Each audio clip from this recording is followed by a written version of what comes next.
Okay, today's video, episode, blog, whatever you want to call it, all of the above, refers to the emotional labor, the emotional price tag that Indigenous people pay to engage with non-Indigenous people. You might be surprised. You're definitely going to want to check this out. If you're involved in Indigenous engagement, recruitment, or retention, you definitely need to watch this video. Let's talk about it.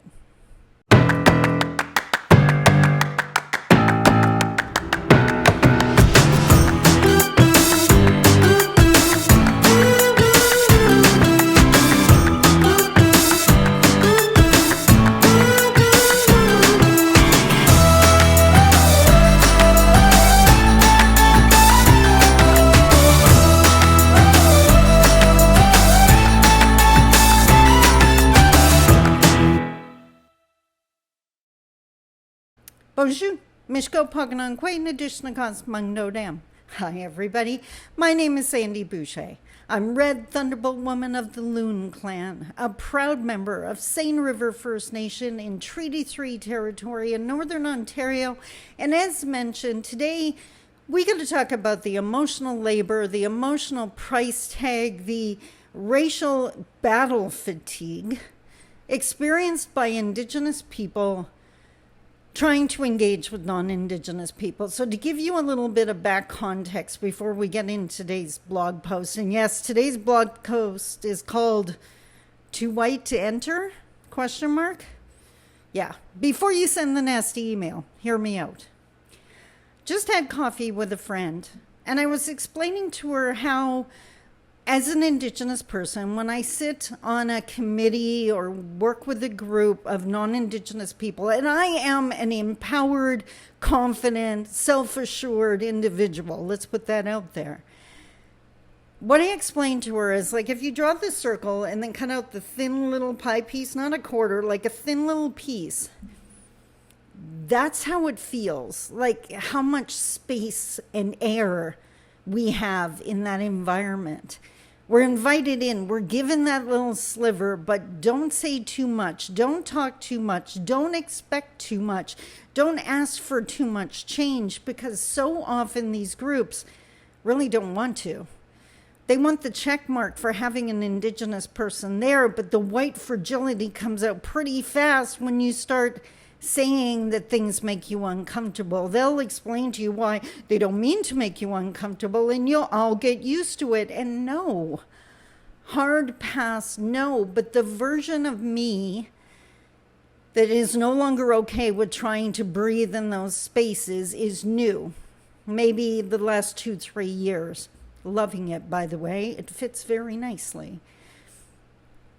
That situation of working with a group or sitting on a committee, being in a room where you're the only Indigenous person in that sliver of air, like I'm certain we must sigh when we leave the building just to be able to inhale again.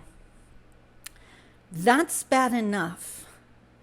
But when it happens in your own home, that's a whole different ballgame. And that's what this blog post is about today, because I have a friend who I used to date and who we've stayed in touch, and he happened to come to town and he came to visit. And in retrospect, it was scary.